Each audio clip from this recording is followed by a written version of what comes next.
Undercover CEO visits his own factory. He stops when he hears a worker begging for help. Jackson. Cole was no stranger to the limelight. As the CEO of Precision Works, a high-tech manufacturing giant rumored to have lucrative contracts with industry titans like John Deere, he appeared on countless magazine covers championing innovation and worker satisfaction. Yet lately, whispers of low morale and management abuses in one of his factories gnawed at him. Determined to learn the truth, Jackson swapped his tailored suits for a simple uniform and slipped into the heart of his own operation, unknown to nearly everyone. Then, through the roar of machinery, he heard a desperate voice. Someone was begging for help. Little did Jackson know that single plea would unravel a tangled web of exploitation, secrets, and a karmic showdown no one saw coming. Jackson Cole had never been shy about his humble origins. Raised in a modest Houston neighborhood, he'd fought tooth and nail to earn scholarships, study mechanical engineering, and eventually found Precision Works, a company famed for precision milled components used by automotive, agricultural, and aerospace giants. Over 2 decades, he transformed a scrappy startup into a multi-billion-dollar conglomerate. In the last quarter, though, an uptick in anonymous complaints reached him about a certain Bayfield plant under the watch of a stern regional director, Marion Wu, and a factory manager named Brent Johnson.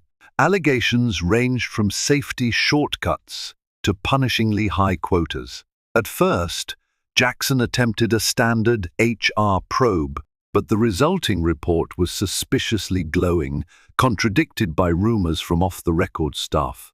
So Jackson devised a bold plan. He'd go incognito, see operations from the ground up. If these rumors held any truth, he intended to fix the plant from within.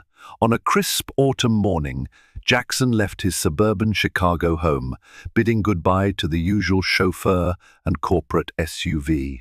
Clad in steel-toed boots, faded jeans, and a plain T-shirt, he hopped into an old pickup truck borrowed from a friend.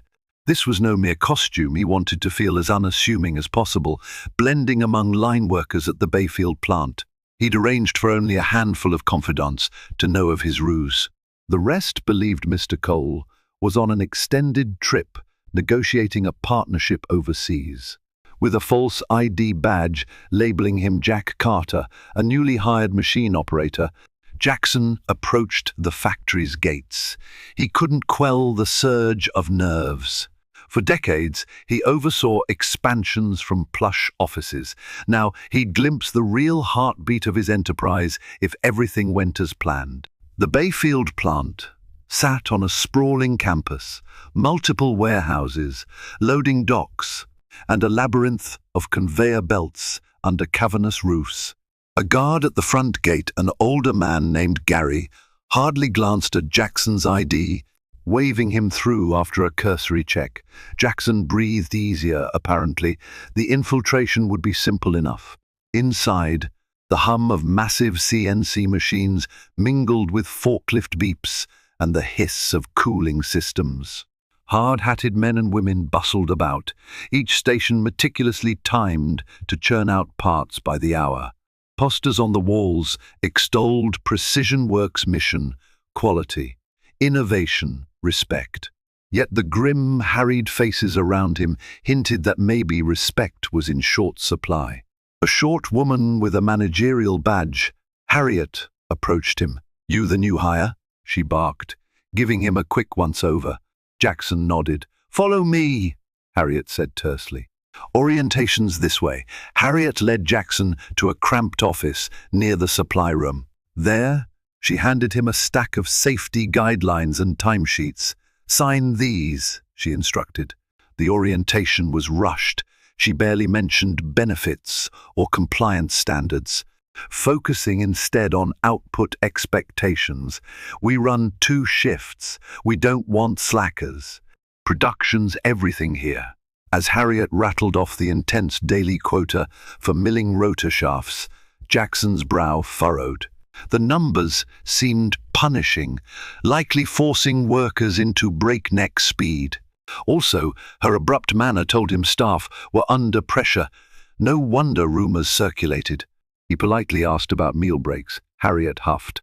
Lunch is 25 minutes. Don't dawdle or you'll be docked pay. So much for the cordial environment he touted in corporate brochures. After the rushed briefing, Harriet directed him to the assembly floor. Report to Supervisor Clyde. He'll slot you in, she said, dismissing him with a curt wave. The factory's interior was a cacophony of machinery, robotic arms welding metal parts, men in earplugs guiding raw materials, automated lines humming. Jackson spied a few safety violations, a worker handling heavy loads alone, some missing protective eyewear. The official safety protocol at Precision Works mandated thorough oversight, but nobody here seemed to enforce it. He found Supervisor Clyde, a grizzled man with a permanent scowl, who assigned Jackson to the forging section, forging steel rods used in advanced mechanical assemblies. You feed rods into the press, keep the throughput constant, Clyde barked. We got no time for slowpokes. Jackson nodded, feigning inexperience, though he inwardly bristled at Clyde's harsh tone. No greetings, no courtesy, just raw pressure. So be it. He'd endure this to understand how his employees truly fared. After donning a heavy apron and gloves, he stepped onto the forging line, unaware that an even harsher reality awaited him. By midday, Jackson's muscles ached. The forging line demanded physical exertion beyond anything he'd done in years. He carefully placed steel rods into the press, timing each cycle so the machine wouldn't jam. The heat from furnaces nearby made sweat trickle down his face, but workers around him barely paused. If they slowed, the entire line backed up, and Clyde would swoop in to yell about wasted time. During a brief lull, Jackson's hearing caught something unusual behind a tall partition. A muffled voice pleaded, "Please, you have to help me." The desperation in that voice stung him. He turned to see if anyone else reacted, but the clang of metal drowned out everything. Curiosity piqued. Jackson decided he'd investigate on his next break. But before he could slip away, Clyde slapped him on the shoulder. "No daydreaming, rookie. Keep feeding that press." The scowl left no room for argument. Hours crawled by with the punishing tempo. At last, the lunch buzzer sounded a shrill ring that triggered an exodus to the break area. Jackson followed the throng, his arms trembling from repetitive motions. The break room was a dingy space with battered vending machines and rickety tables. He quickly grabbed a sandwich from his bag, scanning the crowd for hints of who might be in distress. He noticed a middle-aged man in threadbare clothes, limping slightly, hunched over a meager lunch. Another co-worker whispered to him, "Something about Brent Johnson didn't approve your request, huh?" The man shook his head, looking dejected. Jackson recognized Brent Johnson as the local plant manager. Could he be tied to this? Before Jackson could approach, Harriet stomped in. "All right, lunch is 25 minutes. Don't you dare be late back on the line." The break ended as abruptly as it began. Returning to the forging station, Jackson looked for an opportunity to slip away. He was determined to find that hidden corner from where the plea emanated. Eventually, a minor machine jam forced Clyde to hustle to the tool bench, leaving Jackson momentarily free from watchful eyes. Seizing his chance, he ducked around the partition along an unmarked hallway. He crept past stacks of crates until he reached a narrow corridor leading to a locked side room. Near the door, he heard faint moans. "I can't keep up. Please, someone help." Jackson's heart pounded. He jiggled the door handle, locked. He pressed his ear to the metal. The same weak voice whimpered inside. Footsteps approached. Panicked, Jackson dove behind a crate. A burly guard strode by, unlocking the door and stepping inside. Jackson glimpsed a sign reading Storage B. This was more than suspicious. Who was locked in there, and why? Jackson's mind raced. Precision Works had no policy allowing employees to be confined in a locked room for any reason. Something sinister was happening. He eased closer, hearing muffled conversation. The guard barked, "Shut up, you brought this on yourself." Then the door slammed. The guard left with a scowl, locking up again. Jackson glimpsed a limp figure on the floor inside, overshadowed by crates. As the guard strode away, Jackson stifled the urge to confront him outright.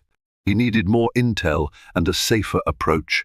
One reckless move might alert the culprits, who could hide evidence. He retreated to the forging line.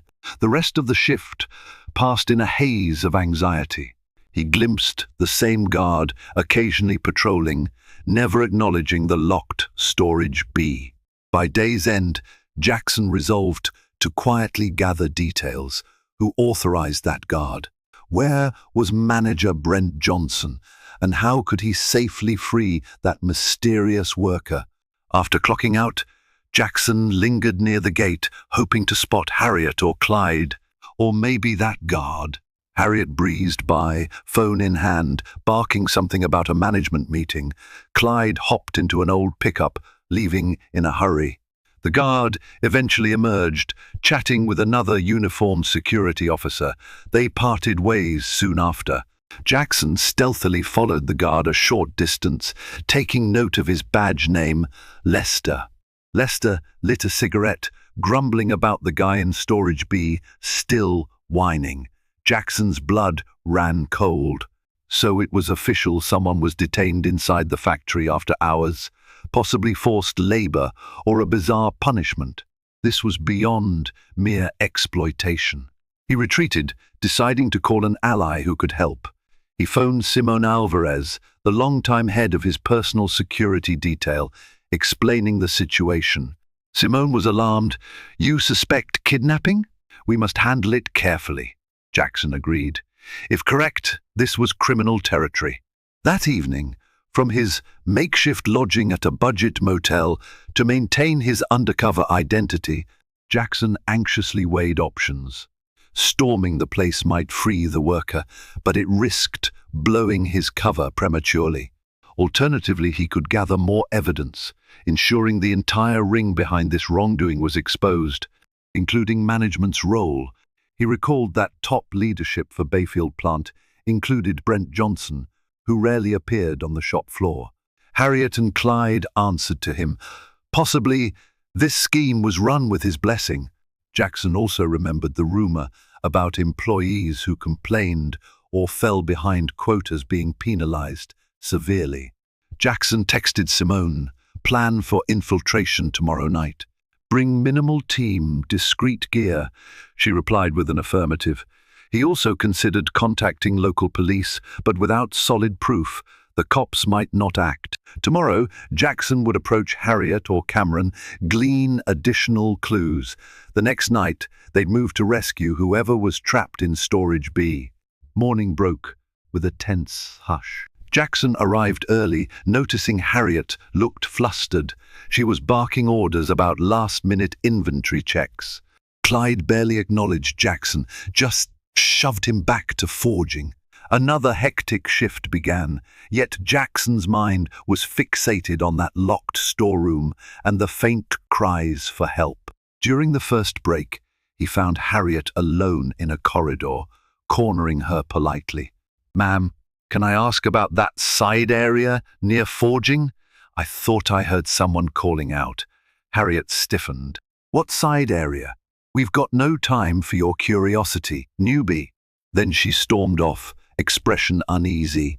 Later, he tried to ask Clyde, who dismissed him with a glare. "Don't poke your nose where it doesn't belong. Focus on your tasks." These cryptic responses only fueled Jackson's determination. The entire management was complicit, it seemed, or at least hush about the abuse. At lunch, Jackson quickly ate a sandwich, then feigned needing the restroom. He ducked past the forging line, once again weaving through crates towards storage B. The door remained locked. This time, no guard was in sight. Pressing his ear close, he heard faint coughing, a labored breathing inside. He knocked softly. A trembling voice whispered, "Help me. They locked me in. My name is Rafael. Please, the first sick." Jackson's heart clenched. "I'll get you out, I promise," he whispered through the door. "Are you hurt?" Rafael moaned. "They beat me when I complained about my shift. I can't stand." Footsteps approached. Jackson hurried away, heart pounding. Rounding a corner, he collided with Harriet. She scowled. "You lost, Carter?" He quickly made an excuse about looking for the line supervisor. Harriet's narrowing eyes suggested suspicion. Jackson realized time was short. Tonight's rescue must happen. As the shift ended, Jackson hung back at his station until Harriet and Clyde left. Meanwhile, the guard Lester patrolled again. Jackson slipped outside, texting Simone, "Rendezvous behind building by 10 p.m. We'll proceed." He then drove his borrowed pickup to a nearby diner to kill time, adrenaline surging at the thought of forcibly unlocking Storage B. He mentally prepared for possible confrontations with Lester or other plant security.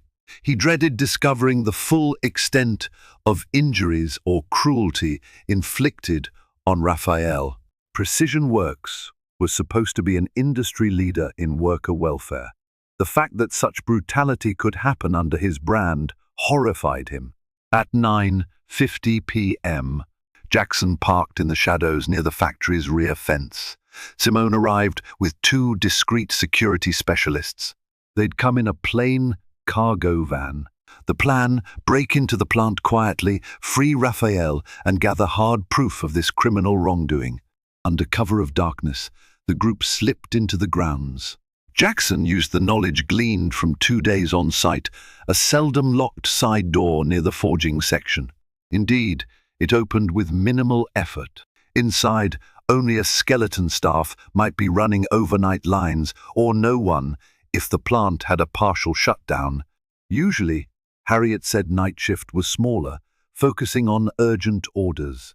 Simone led, scanning corners with a small flashlight. They navigated crates in near silence. A distant machine hummed, but the forging area was largely idle. Approaching Storage B, they spotted Lester dozing in a chair, a baton resting on his lap. The faint overhead light revealed him half asleep, phone in hand. Jackson exchanged a glance with Simone. They needed to incapacitate Lester quietly. Simone's security specialist, Tony, crept up, applying a quick arm hold. Lester awoke with a jolt, but Tony pressed a hand over his mouth. Lester struggled, eyes wide. Simone flashed a small taser. Lester froze. Step 1, done.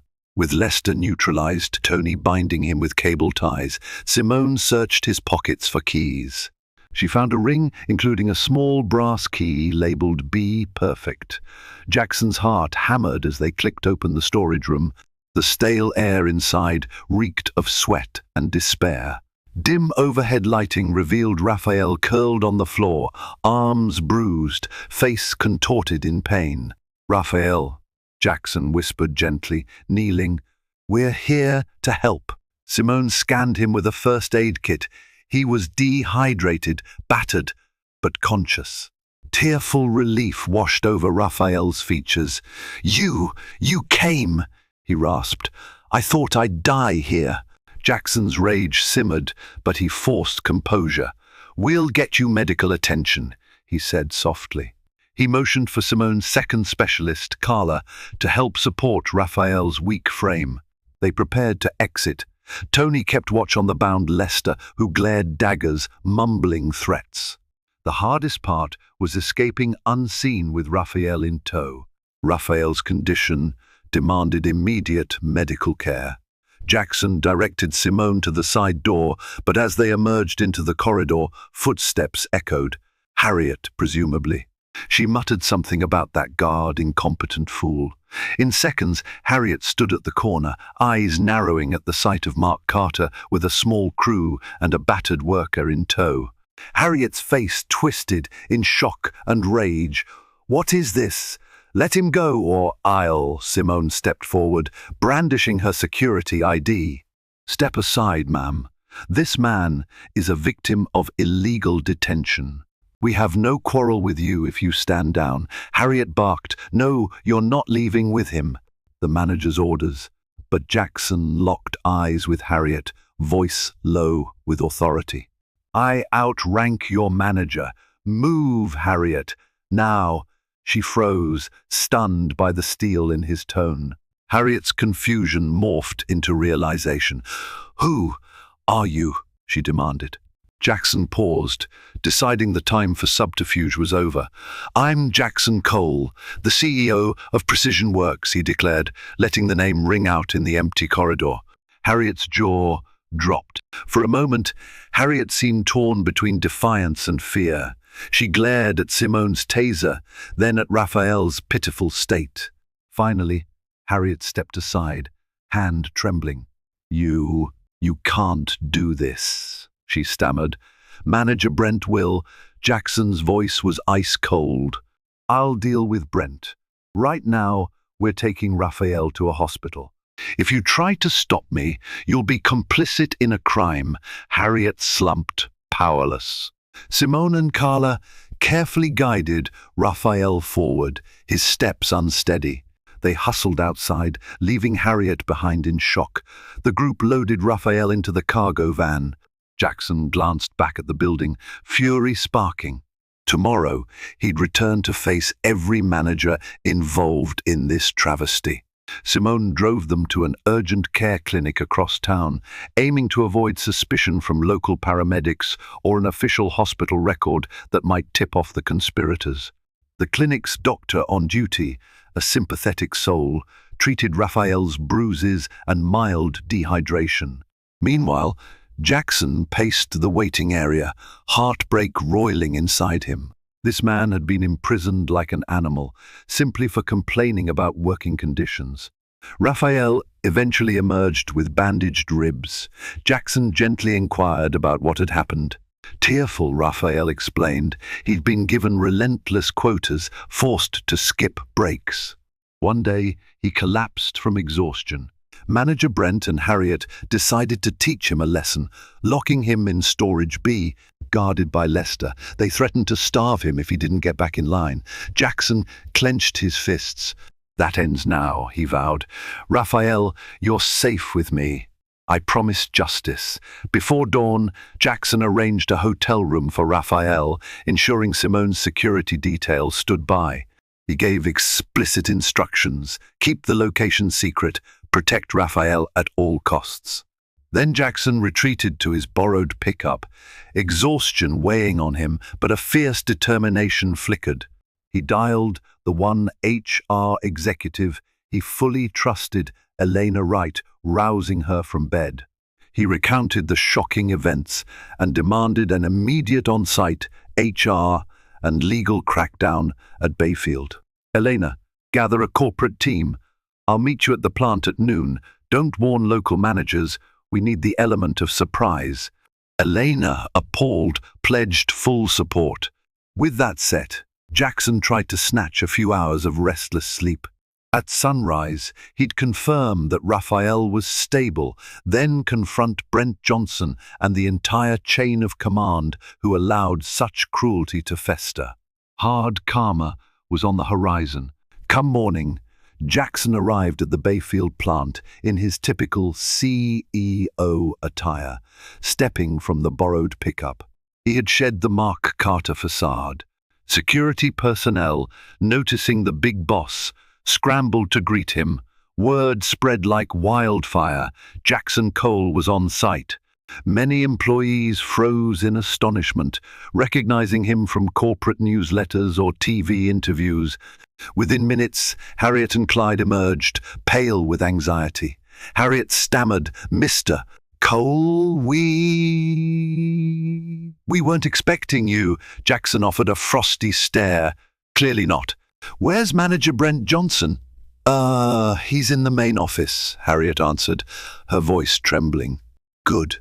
Gather all department heads in the large conference room," Jackson ordered. "Now." Harriet scampered off. Clyde looked like he wanted to vanish.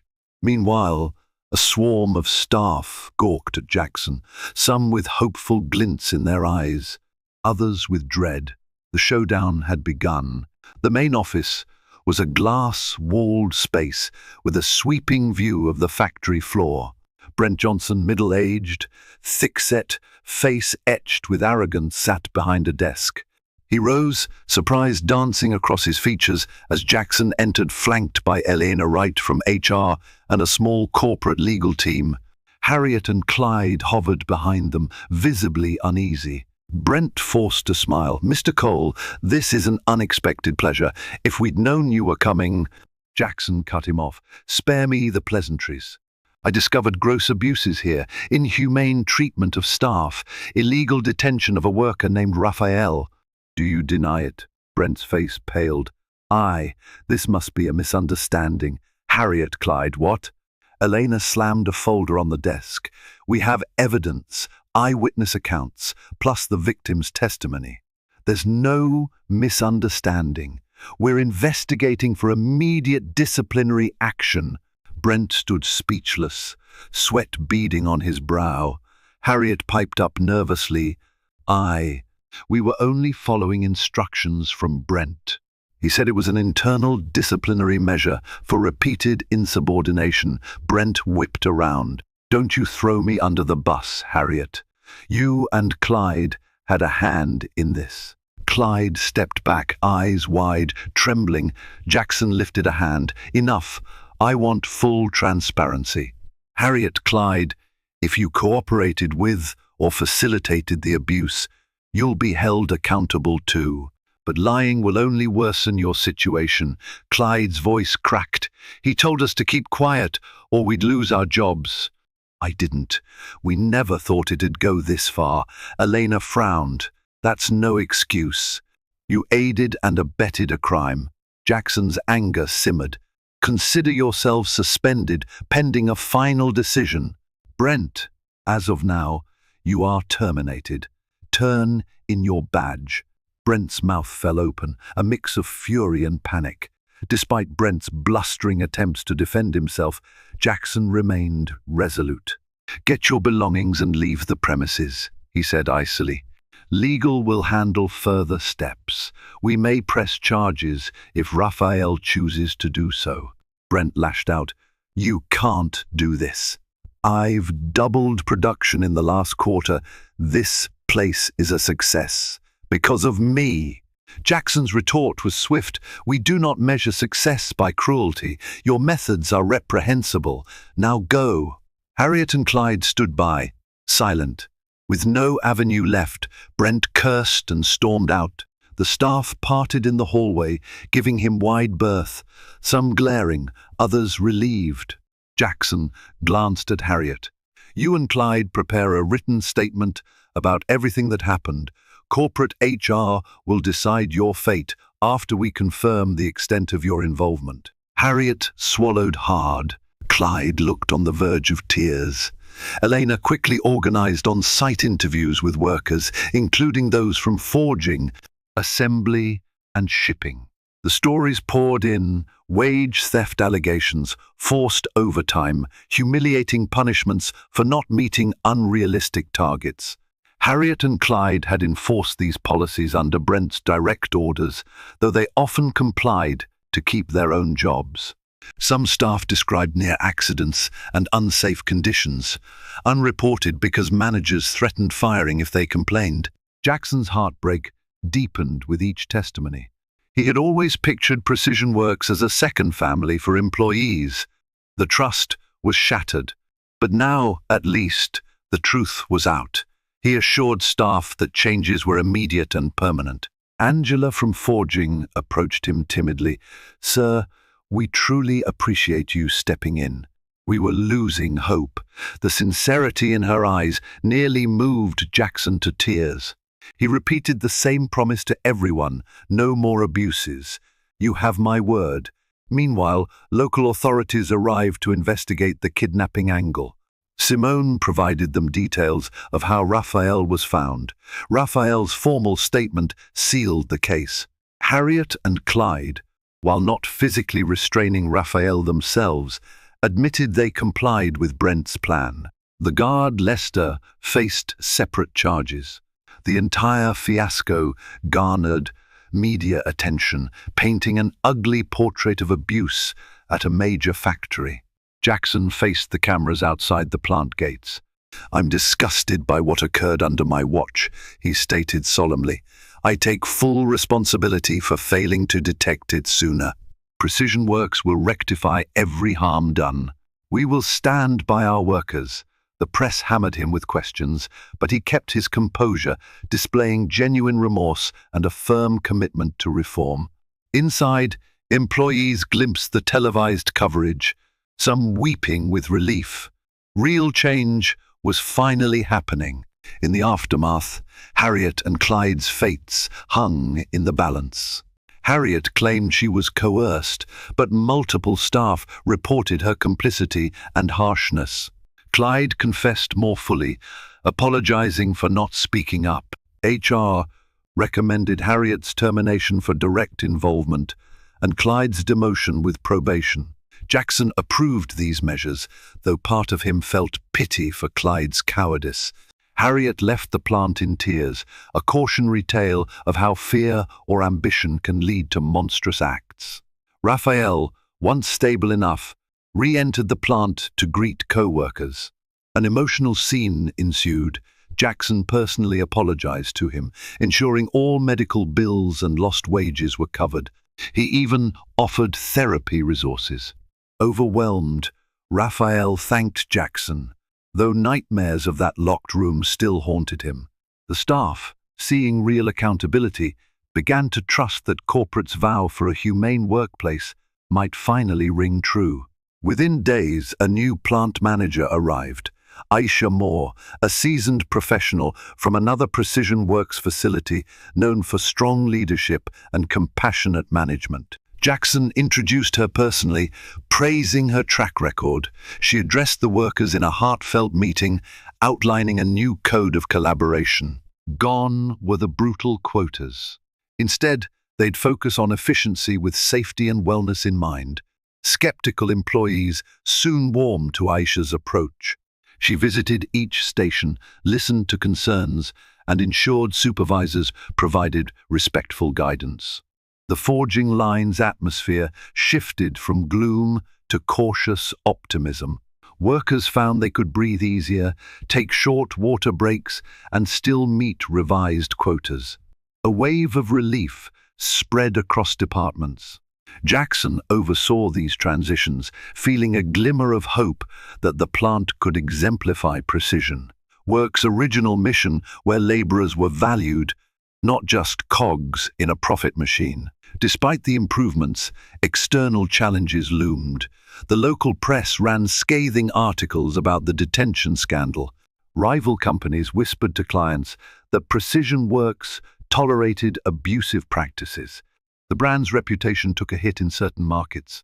Jackson spent hours on calls with major clients like John Deere, reassuring them that reforms were genuine, that the Bayfield incident was an aberration, not a corporate norm.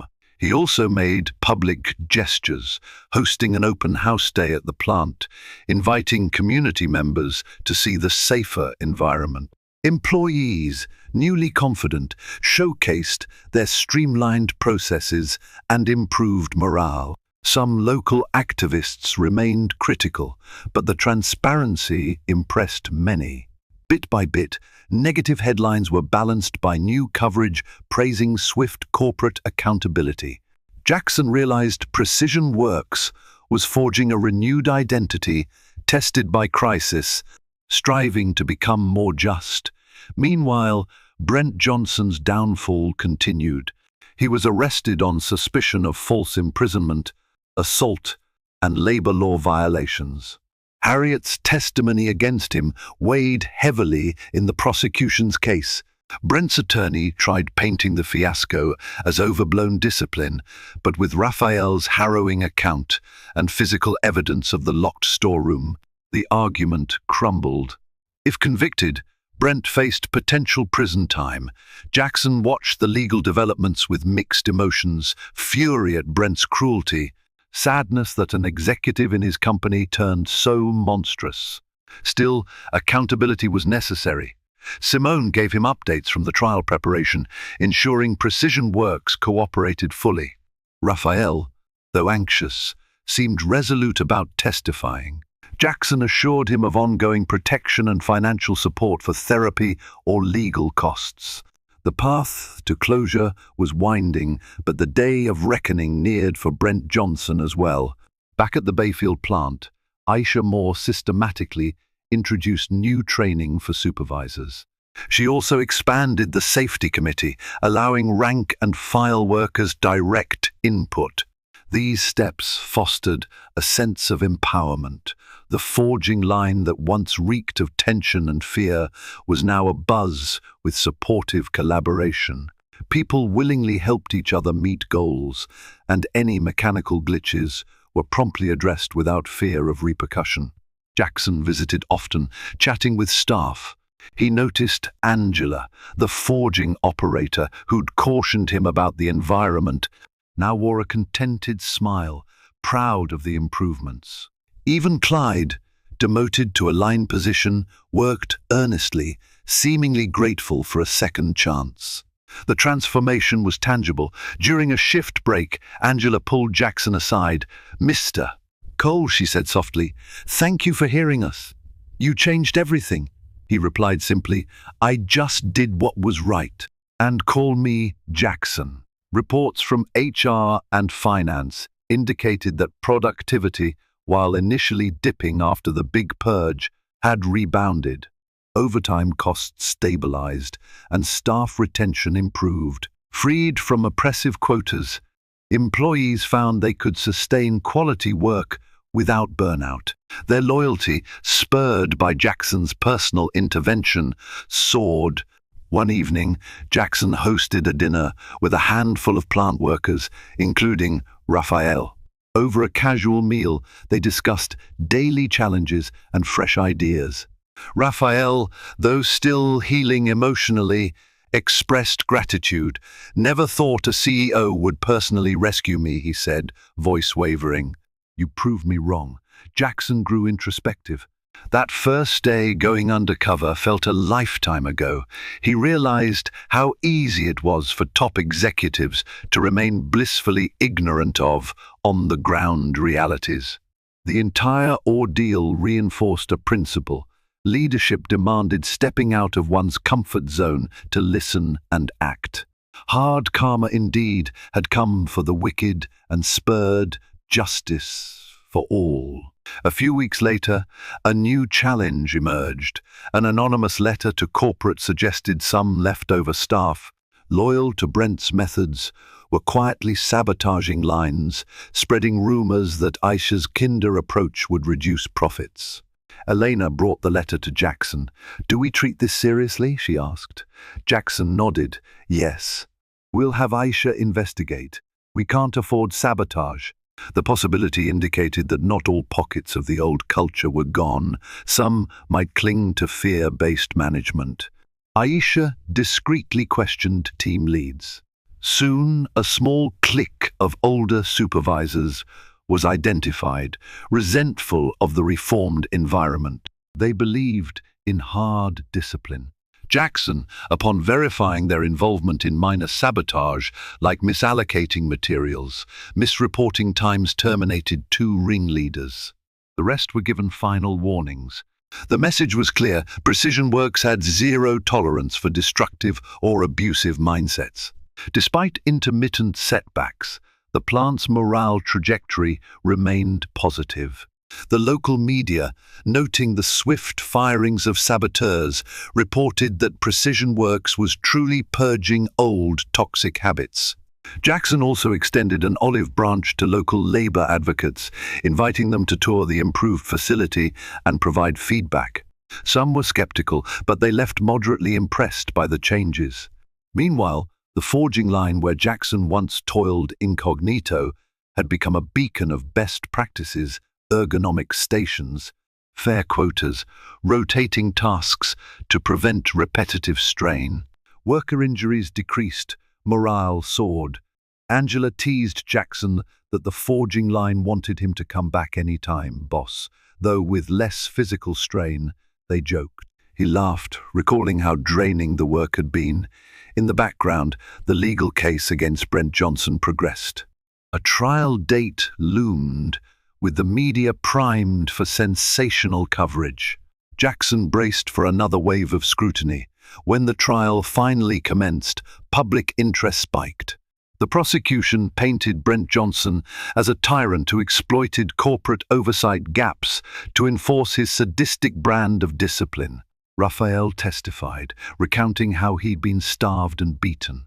Harriet, in a plea deal for leniency, corroborated key details, explaining how Brent systematically manipulated staff to meet unrealistic goals.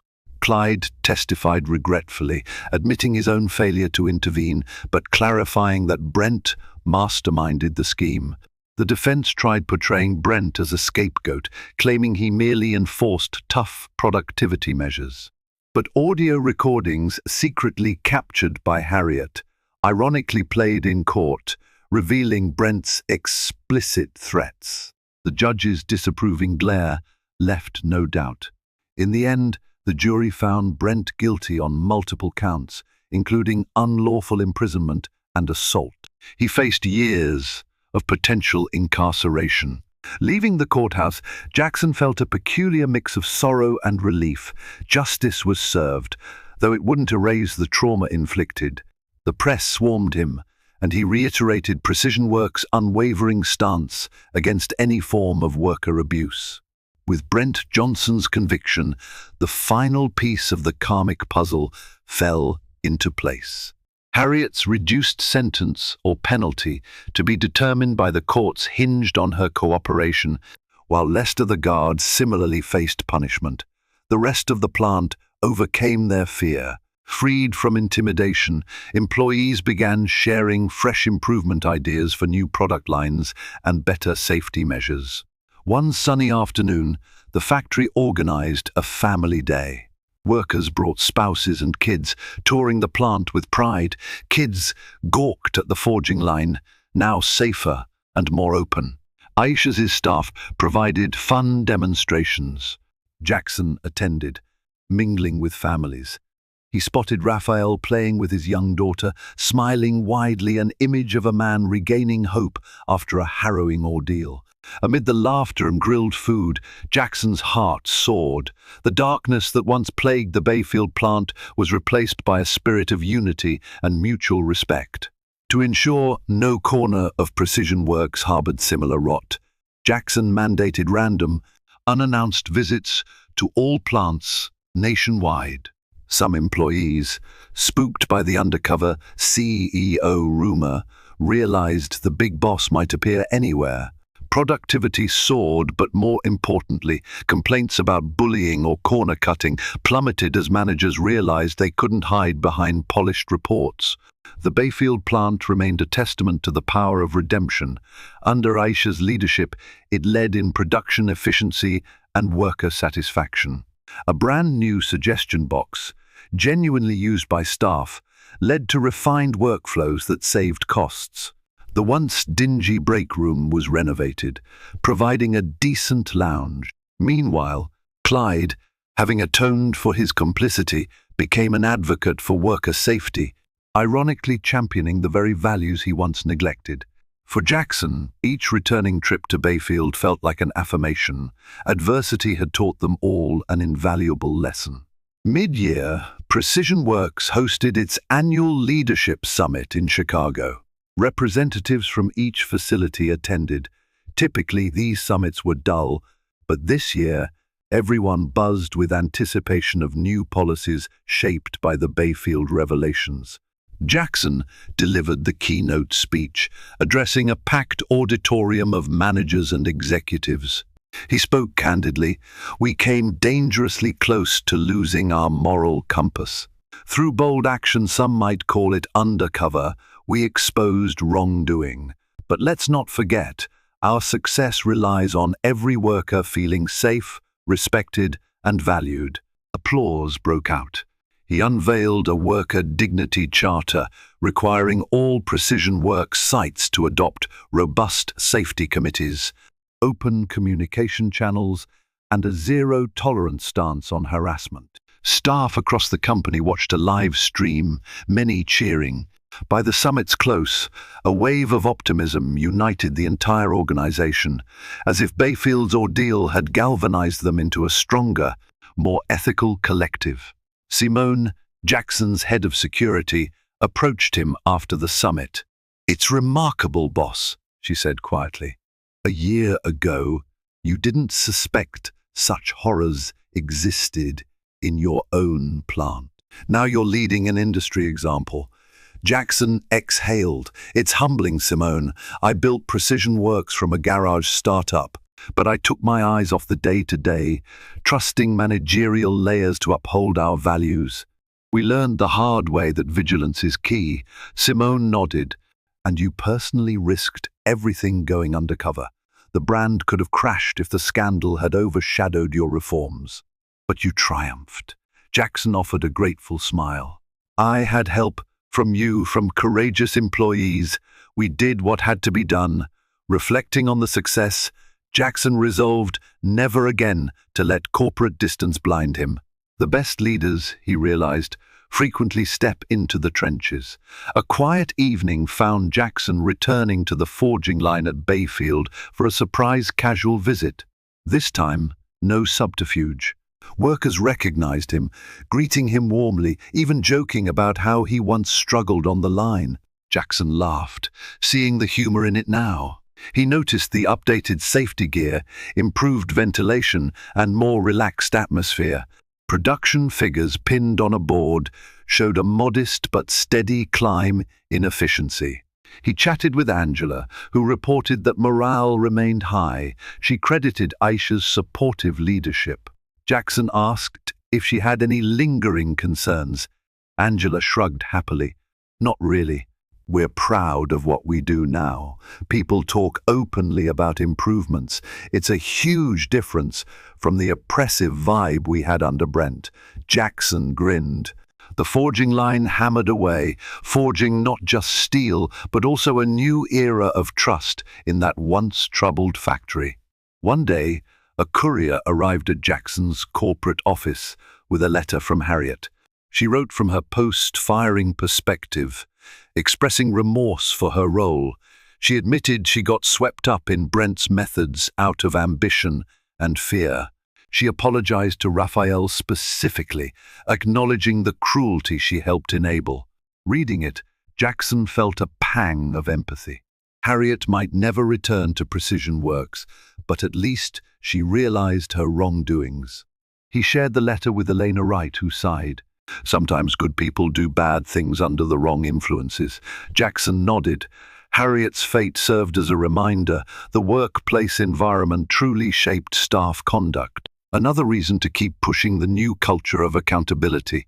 In an odd sense, Harriet's letter closed a chapter of darkness, reaffirming that even those who fall into cruelty might find regret after facing hard karma. Chapter 42, approximately 135 words, months melted into a year. In that span, Bayfield plant soared to the top ranks among Precision Works factories, recognized for best safety record and workforce satisfaction. The forging line boasted near zero turnover. Aisha wrote a white paper describing the transformation, crediting open communication and supportive leadership. Jackson asked her to present it at an industry conference, showing how a plant once rife with abuse had become a model facility. The audience included big-name manufacturing CEOs, many intrigued by the story of how a single undercover CEO's direct action spurred radical change. Meanwhile, Rafael continued working at the plant, though in a less physically demanding role in quality control. He found renewed purpose, ensuring no subpar or dangerous product left the facility, a small but potent measure of retribution against any hint of old injustices. In a reflective mood, Jackson composed a personal letter to each staff member who testified in the investigation, including Angela, Clyde, and even Harriet. For Angela, he wrote heartfelt thanks for her early courage. For Clyde, he recognized his honest confession and efforts to improve. Harriet's letter was more nuanced, acknowledging the harm she inflicted, but also encouraging her to apply her talents ethically in future endeavors. He believed in second chances, albeit outside precision works in Harriet's case. Additionally, Jackson established the Rafael Scholarship Fund with corporate dollars, offering partial scholarships to employees' family members pursuing technical degrees. He named it in honor of the worker whose plight exposed the plant's darkest secret and catalyzed the major reforms. The initiative garnered applause across the company, reinforcing a sense that this new precision works truly valued its people and their communities. Around the one-year anniversary of Jackson's undercover infiltration, the local mayor visited Bayfield plant to congratulate them on the turnaround. A ceremony recognized workers for their dedication, awarding safe operator certificates to forging staff. Jackson gave a short speech referencing the company's journey from near tragedy to triumphant renewal. After the applause subsided, the mayor gifted Jackson a symbolic key to the city, praising Precision Works' new partnership in local philanthropic programs. Jackson, humble, deflected the attention to the employees. They are the real heroes. They overcame adversity, forging a better path for themselves and for Precision Works. The line "forging a better path" drew a grin from forging operators, a pun that resonated. That day, the entire factory bristled with optimism. Hard karma had stricken the guilty, sparing the innocent, and the future shone bright as newly smelted steel. Life pressed forward. The memory of that first day Jackson heard a worker begging for help remained etched in his mind, fueling an unwavering vigilance. He directed corporate resources to maintain surprise visits across all facilities. He reorganized lines of communication so no voice could be silenced by a tyrannical manager. A monthly CEO listening forum launched, letting employees speak directly to him or a designated representative. As for Bayfield, each passing quarter proved it wasn't a fluke. The plant truly thrived under ethical leadership. Profits rose, employee turnover decreased, and community reputation flourished. Rival businesses quietly admired the feat, while clients like John Deere renewed bigger contracts, impressed by the factory's success. On a personal level, Jackson found renewed purpose. Instead of living in an executive bubble, he relished deeper engagement with the people who formed the backbone of Precision Works. The brand stood redeemed, and the lesson learned was unmistakable. An undercover CEO's compassion and resolve could reshape an entire corporate culture. Springtime brought a new wave of hiring at Bayfield plant, thanks to expanded orders. A job fair attracted scores of applicants. Jackson casually visited the event, noticing how Precision Works' public image had shifted from cold industry giant to caring employer. People remarked on the CEO, who personally checks on workers. The story had spread, though Jackson never boasted about it, letting the results speak for themselves. He saw Angela cheerfully explaining forging line tasks to prospective hires. A once timid employee, she now exuded confidence, proud of her role. Rafael, though more reserved, assisted in demonstrating safety protocols. A year prior, these individuals had felt helpless. Now, they were leading. Jackson smiled at the metamorphosis. After the fair, a local reporter asked Jackson, "Would you ever go undercover again?" He chuckled softly. "I'd prefer we never need that. But if that's what it takes, I'd do it in a heartbeat." One evening, Jackson accompanied a union delegation touring the forging lines. They shared dinner in the refurbished cafeteria.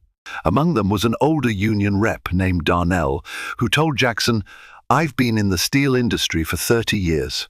Saw many CEOs talk big but do little. You, sir, took real action. Jackson expressed gratitude, then asked for honest feedback. Darnell shrugged. No place is perfect, but I see your improvements. A living wage, medical coverage, safer shifts. Workers trust you again. Keep it up or you'll lose their faith. This frank advice struck Jackson deeply. Indeed, vigilance was ongoing. He recognized the truth. Positive changes require consistent effort to maintain. He resolved never to revert to complacency. The drama at Bayfield served as a stark reminder that a single crisis can unravel everything if leadership is blind. Late that night, Jackson found himself alone in the silent factory hallway, reflecting on the journey. He recalled the day he first donned that disguise, suspecting small mismanagement, but never expecting to uncover an imprisoned worker. The horror of hearing Rafael's plea still echoed in his mind. Now, that corridor was well lit. The storage B door replaced, used only for legitimate storage with no locked interior. No guard patrolled with sadistic power. Instead, uniformed employees oversaw safe operations. A hush of peace replaced the old tension. Jackson placed a hand on the wall, exhaling relief. The scars from the ordeal remained, but the environment had transformed. He whispered softly, "This is what we stand for, forging not just metal, but forging a better future." And with that, he exited the building, the hum of machinery behind him a lullaby of honest labor. A final ripple of karma emerged when Harriet penned an open letter to manufacturing forums, cautioning managers not to let fear or ambition override basic human decency. She wrote, "I learned the hard way that cruelty is a boomerang. It comes back, hurting everyone involved." Her letter garnered mixed reactions. Some praised her candor, others scorned her for enabling abuse in the first place. But the dialogue it sparked about ethical leadership was valuable. Jackson, upon reading it, felt a bittersweet sense of closure. Harriet's perspective, though tainted by her wrongdoing, might prevent future managers at other companies from repeating the same tragedy. In that small way, Harriet sought redemption. Jackson believed in that spark of good. Ultimately, the entire saga had birthed lessons for every rung of the industry, ensuring a legacy of mindful stewardship in factories around the globe. 1.5 years after the scandal, Precision Works soared to new heights. The Bayfield plant, once a cautionary tale, became a shining model of ethical manufacturing, winning an industry award for workforce development. The Precision Works name was gradually rehabbed, trust rekindled with major clients. Even the press lauded the transformation. Undercover CEOs, swift justice revives, factory morale. Rafael remained a valued employee, continuing therapy but finding renewed self-worth. Angela rose to shift supervisor, championing fairness and safety. Aisha's leadership thrived, shaping Bayfield into a blueprint for modernization. Jackson visited monthly, each time reminded that empathy and accountability truly drive success. As for Jackson, he cherished the relationships forged from adversity. He still slipped onto the production floor in simpler attire sometimes, not exactly undercover, but enough to personally connect with staff. He'd never forget the moment he heard that desperate cry, and how responding to it changed countless lives. Thank you so much for journeying with us through Jackson Cole's remarkable story, a CEO who set aside comfort and status to go undercover in his own factory, only to discover shocking cruelty and corruption. His compassionate response tore down every barrier of silence, rescued a mistreated worker, and sparked a sweeping transformation that forever altered the heart of Precision Works. Through courage, accountability, and steadfast reforms, Jackson and his team proved that even in the harshest corporate settings, empathy can triumph over greed. If this story moved you, gave you hope, or reminded you of the power one voice can have, please like, share, and subscribe to our channel. Your support helps us create more in-depth tales where justice and perseverance light the way. Let us know in the comments, what would you do if you uncovered wrongdoing at your workplace? And don't forget to hit that notification bell so you never miss our next inspiring video. Thank you for watching, and may we all dare to listen when someone cries out for help.